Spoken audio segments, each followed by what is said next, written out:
శాసనసభ ఎన్నికల ముందు బీఆర్ఎస్ పార్టీకి సంబంధించిన కొంతమంది మంత్రులు భారతీయ జనతా పార్టీలో చేరుతాను సార్, ఈ కేసీఆర్ ముఖం పెట్టుకొని ఓట్ల కోసం పోతే ప్రజలు చీతు అంటున్నారు, ఈ కేసీఆర్ ముఖం పెట్టుకొని ఓట్ల పోయే పరిస్థితి సార్, మాకు నరేంద్ర మోడీ ముఖం కావాలి సార్, నరేంద్ర మోడీ కావాలి సార్ మాకు అని చెప్పి చాలామంది బీఆర్ఎస్ పార్టీ మంత్రులు బీజేపీలో చేరడానికి వచ్చారన్న వాస్తవం కూడా నాకు కలిసిరు.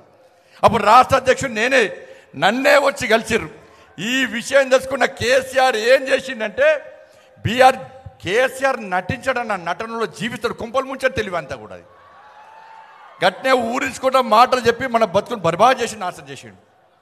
ఇలా ఏం చేసిండు ఆ మంత్రులను నమ్మించడానికి.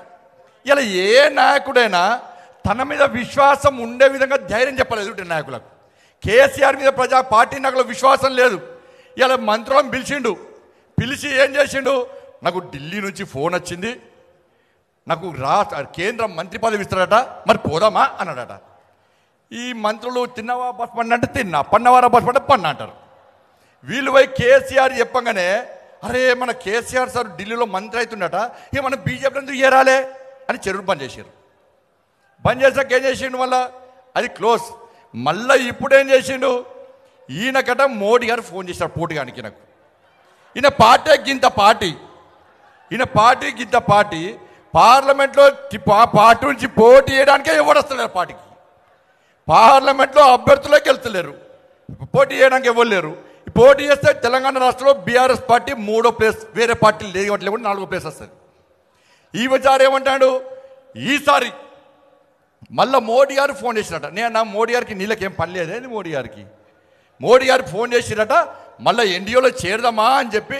ఇప్పుడు మల్లన్న ఉన్నాడు, మల్లన్న మంత్రి ఉన్నాడు కదా మల్లన్న, ఆ మల్లన్న కొన్ని చెప్తే ఏం చేస్తాడు, తెల్లారి మీడియాలో చెప్తాడు, అవునా కాదా. ఇట్లా కొంతమంది ఎమ్మెల్యేలు ఉన్నారు, ఈ మీడియాలో ఓపెన్గా మాట్లాడటంలో పిలుస్తాడు కేసీఆర్. పిలిచి నాకు మోడీ గారు ఫోన్ చేశారు, ఎన్డీఏలో కలుద్దామంటున్నారు, కలుద్దామా అనేసరికి మళ్ళీ చర్చ స్టార్ట్ అయింది. బీజేపీ బీఆర్ఎస్ చర్చ స్టార్ట్ అయింది.